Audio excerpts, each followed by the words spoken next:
everyone. Whether you believe you can or you can't, you are both right. Henry Ford said this. I really want to dissect and analyze this quote today. And before we go any further, please comment in the comment section below whether you agree with this or not. So the quote is, whether you believe you can or you can't, you are both right. How I interpret this quote is, we put limitations on us. We put limitations on who we can and can't be and what we can and can't do. So in 1945, a Sweden runner set a record, 4 minutes for 1 mile to run. So that was the world's record. And it was thought, or it was believed to be impossible to break this record.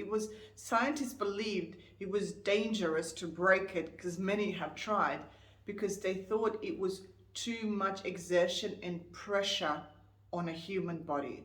So it was just accepted that for this guy, the exact record was 4 minutes, 1 mile, 4 minutes and a second for 1 mile. So it was believed impossible to break this record. 9 years later, a guy named Bannister broke this record by shaving off 2 seconds. Now, I know that it's only 2 seconds, but if there's any professional runners out there, you know that every second, every millisecond counts. So he refused to believe that such limitations should be put on a human body. So he trained hard and he broke the record. So for 9 years, it was believed that it was impossible to break. And now this guy comes along and breaks the record. Now, what's even more interesting is once he broke that record, for the next 2 years, more than 24 people broke the same record. So for the 9 years before that, it was believed impossible. That was the best that it could be done. And then once this guy broke it, everyone started breaking it.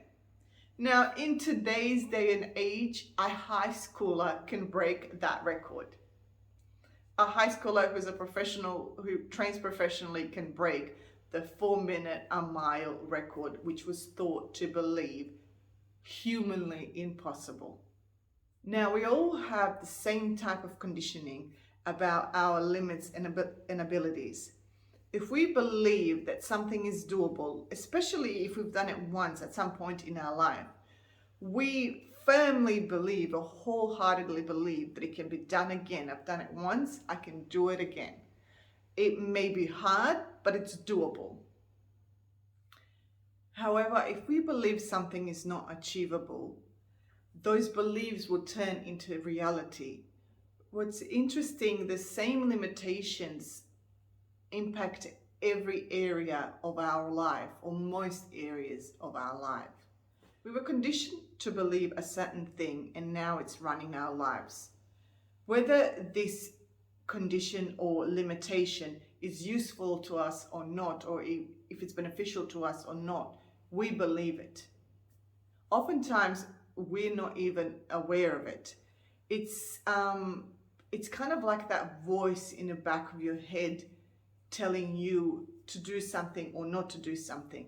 Or you just when you want to go towards something, when you want to do something, you get the fear or the doubts, or something is telling you no, but yet you get excited about it, you love it, but then this something pulls you down, and that's our own self-sabotage, because somewhere deep enough in us, we believe that whatever it is that we're trying to do, we either shouldn't get it, we don't deserve it, we something, there's something about us that we shouldn't have it, so we self-sabotage. I grew up in a belief system where money equals the root of all evil. So when I was trying to build up my savings, as everyone is, and build up that safety net, there was a limit, a very, very small limit, about how much I could have in my bank account. And basically, every time I would reach that limit, something would happen, or if I would just go over that limit, something will happen and will just bring it back down. Now, it wasn't a matter of I wasn't earning enough or I was earning more, my pay was increasing throughout the years. I was trying to cut back on all the costs, but every time I hit that limit or I just go over it, it would just tumble back down to the amount below, and then I have to work on it again and again and again.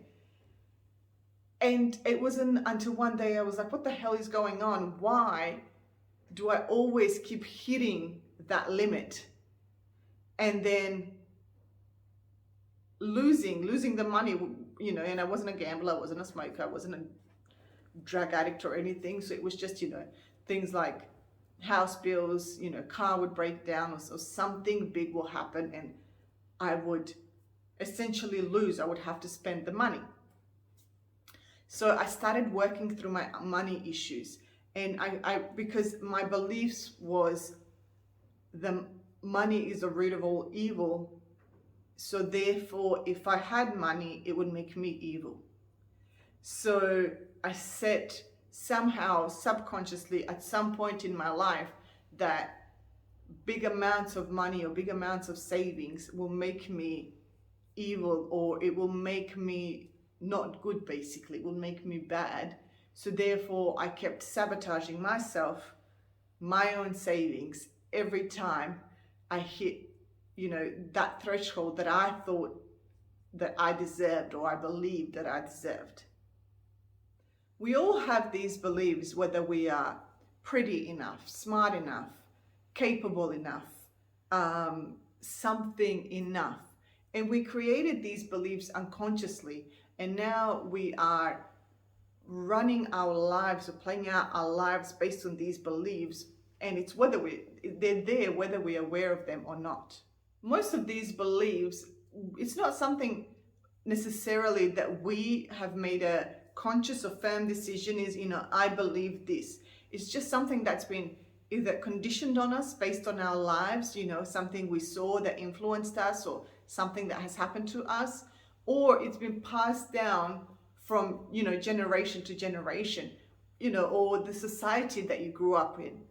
There's always something that kept us in a box, and now it's time to break that box and shred it into little pieces and start growing, start believing that you can. So whatever it is that you're working on right now, whichever area of your life, what are some of your limited beliefs about it?